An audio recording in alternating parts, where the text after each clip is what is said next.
Welcome back to Homesteading with the Zimmermans, where each week we give you another episode of what's happening here on our Northeast Iowa 21-acre homestead. My husband Alvin and I have been married for 25 years and we have 7 children. 5 of those children still live at home.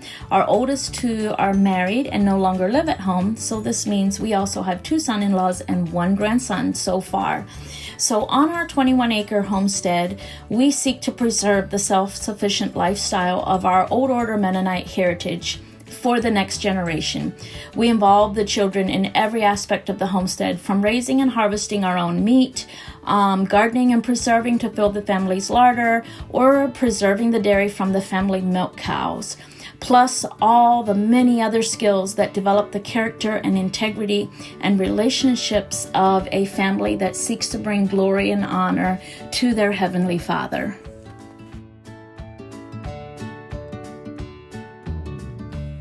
Before we get started with today's video, I want to take a moment to remind you about Reliance Publication and their 2 magazines, Self-Reliance and Backwoods Home. And these make great Christmas gifts for those aspiring homesteaders on your Christmas list. They are like YouTube videos, but in the old-fashioned print form where we can go back and look at again and again. So a couple of my favorite articles in the winter 2025 issue of Self-Reliance is making good use of your winter gardening, and they have how to make a Christmas wreath. This is very good, and you can just let it lay on your magazine rack until you come back to it. You're not gonna have to search for it in the bowels of the internet somewhere. Always some really good recipes in the back. They've got homestead humbles and fumbles that will make all of us feel less alone with our mistakes that we make. So anyway, take a moment to check them out. Here's the QR code to the discount for your subscription, and I'm also going to put the link in the description of this video.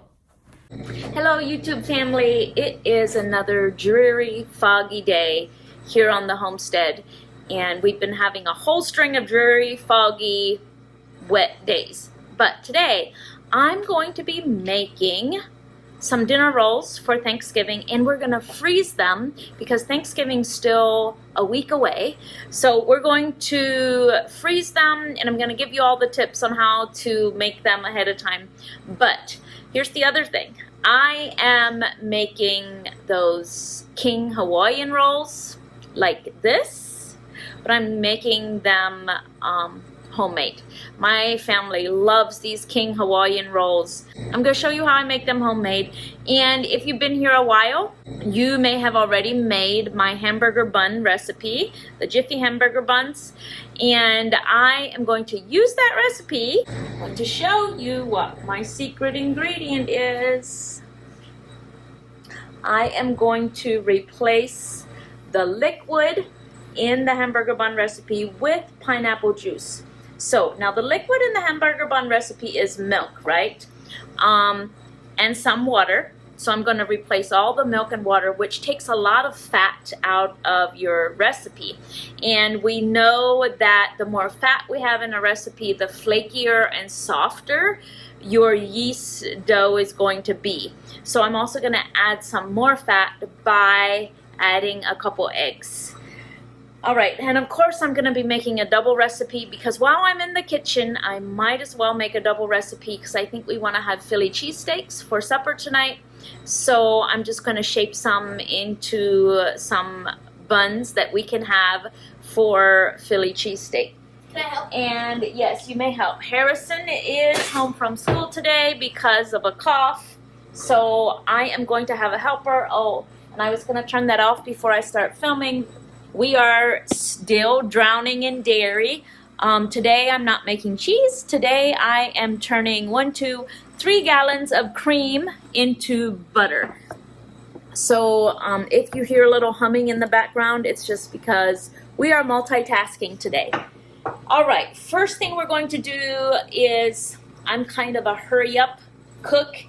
So we're gonna heat our pineapple juice just because everything goes faster if we start with a warm liquid.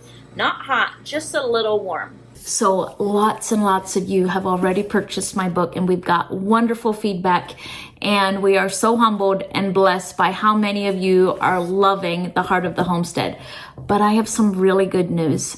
If you're looking to purchase this for somebody for Christmas, our good friends at Christian Book are offering this to you at 40% off.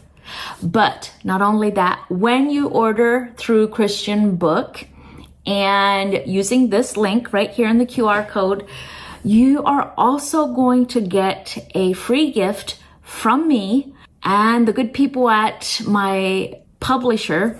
And that free gift is the PDF pattern and the recipes and instructions for making these nice gingerbread houses.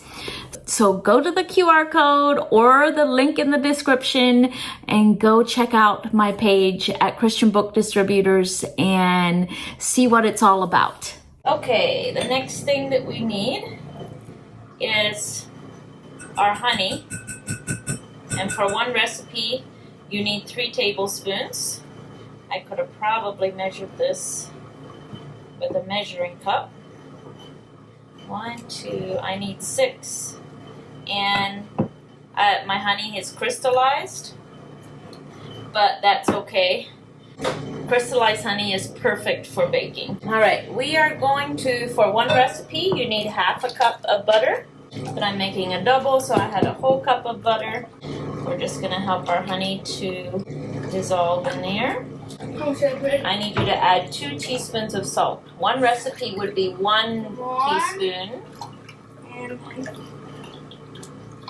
Yeah, add a little more. I like to add extra salt. Thank you. Yep, thanks. Okay, so we have 3.5 cups of pineapple juice. We have 1 cup of melted butter. We have 6 tablespoons of honey and 2 teaspoons of salt in here. This is for a double recipe.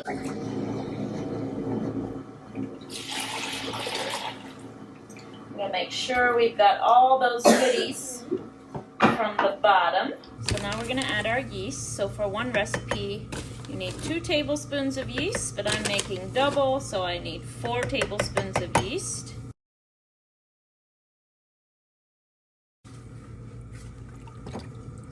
And now we're just gonna let that rest until the yeast dissolves and gets foamy.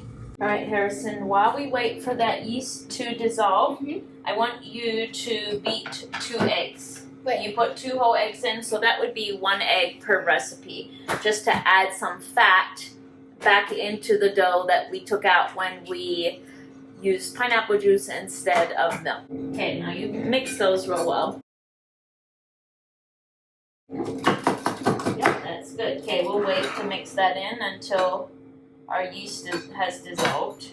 Okay, our yeast is being a little pokey, and here's why. I should have waited to add my butter until the yeast was dissolved because butter is a fat, and fat can coat your little yeast granules and keep them from dissolving. But I think it'll be okay. It's just not super foamy, and I can still see my little bits of yeast in there. But we are going to proceed like normal. All right, Harrison, you can add your eggs. And now we're gonna mix those in. You wanna turn it to 1?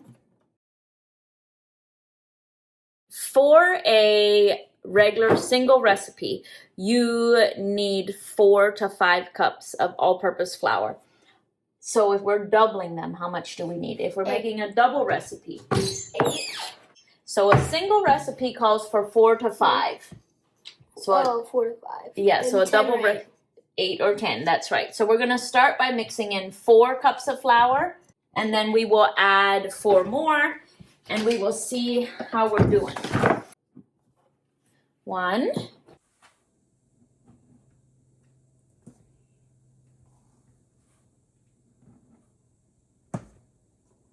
Here we gotta put the lids on before we start turning. So Harrison measured very generously with his flour, so I'm just gonna keep that in mind. I know what the dough's supposed to feel like when it's done, so I'm not too worried about how he measured. Okay, you can start mixing that flour in.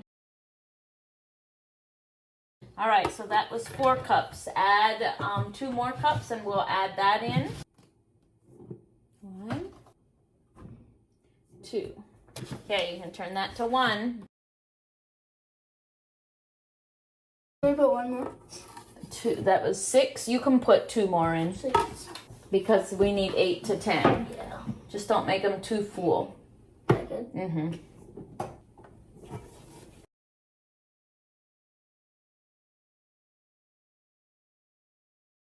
So we're getting close to it being done.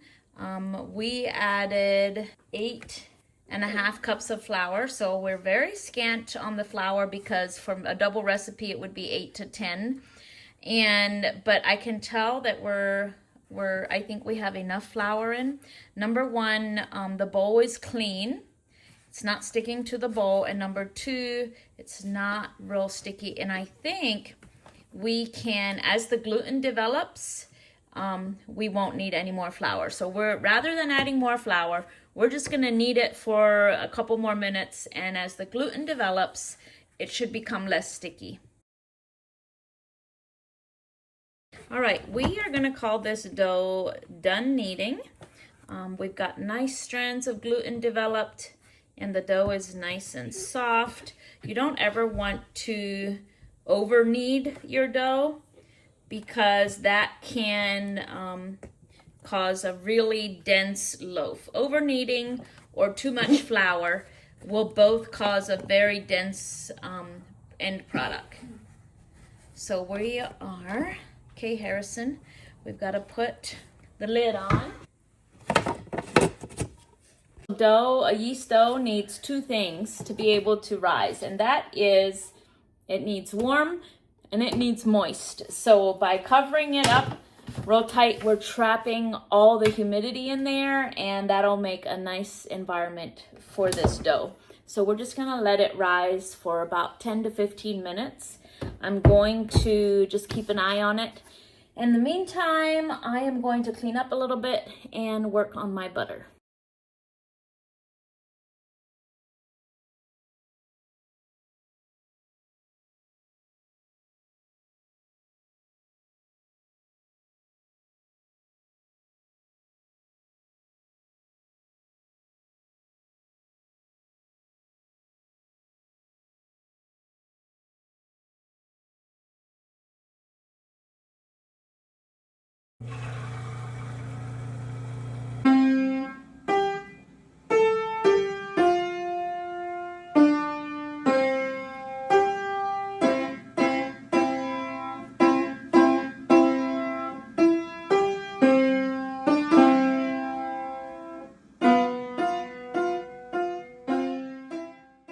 Alright, we are ready to shape our dinner rolls. And my dough feels nice and soft. So what we want with our dinner rolls is, the biggest challenge with dinner rolls is getting them all to be the same size. So I have my handy little scales here, and I like for my dinner rolls to be right around 2 ounces of dough each. So I measure out 2 ounces of dough, and then I kind of make a nice little ball, and then I push up through the middle and pinch the bottom and build some tension in that little ball of dough.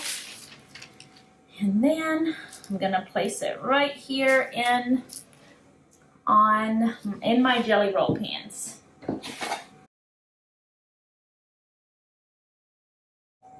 So I'm just gonna measure out another little ball of dough and have it be close to 2 ounces. I'm gonna form the tension, kind of pinch it in the bottom, make the top nice and round that way, and place it next to the other one. So when you're placing your dinner rolls to rise, you want them to be just barely touching. That way they can rise as one batch. But you don't want them so close that they can't rise and they get squished. Just barely touching is good.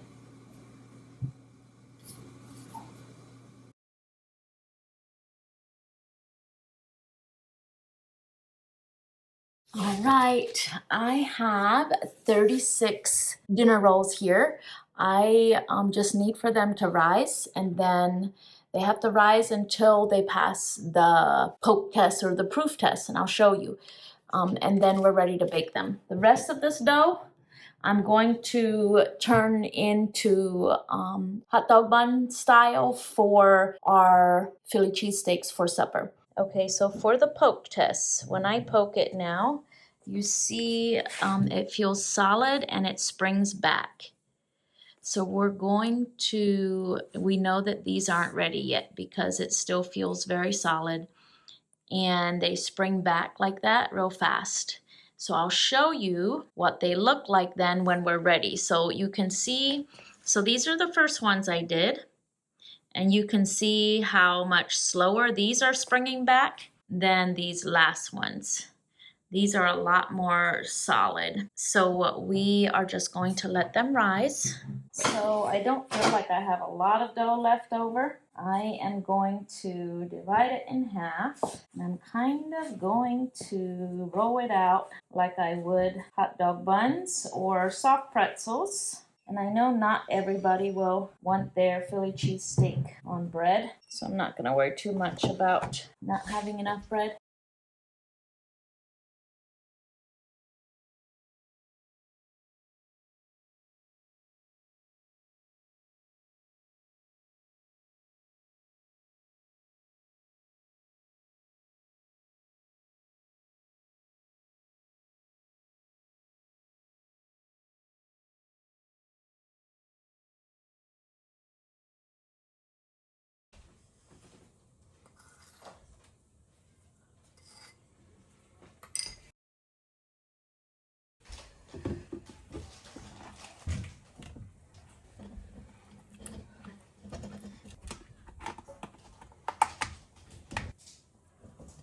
Okay, these dinner rolls are ready to bake because you can see how slowly they pop back out. So that means that they've almost given everything they have to give as far as the rise comes. You can see the dents stay a little bit. All we want is a little bit of rise left for them to just kind of poof when we put them in the oven. Okay, I put my dinner rolls in the oven. I set my timer on my phone for 15 minutes and my oven's at 350, and I'm gonna run out and show you why I've ended up running back and forth from the house to the outdoors, which on the homestead, there's always something going on outside. Almost never fails. I get into the middle of doing something like baking, dinner rolls or something that is time sensitive, and then I'm also needed outside. But if I'm honest, I love it. I love the busyness of the homestead life.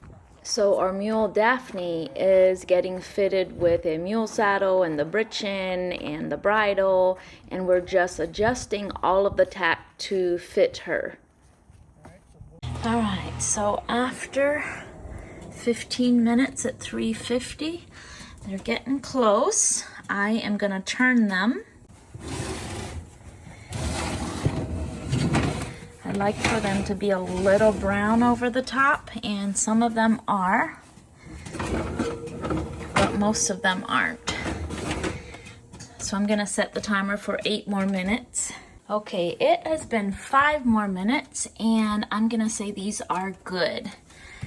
So we are gonna get these out, and they look gorgeous.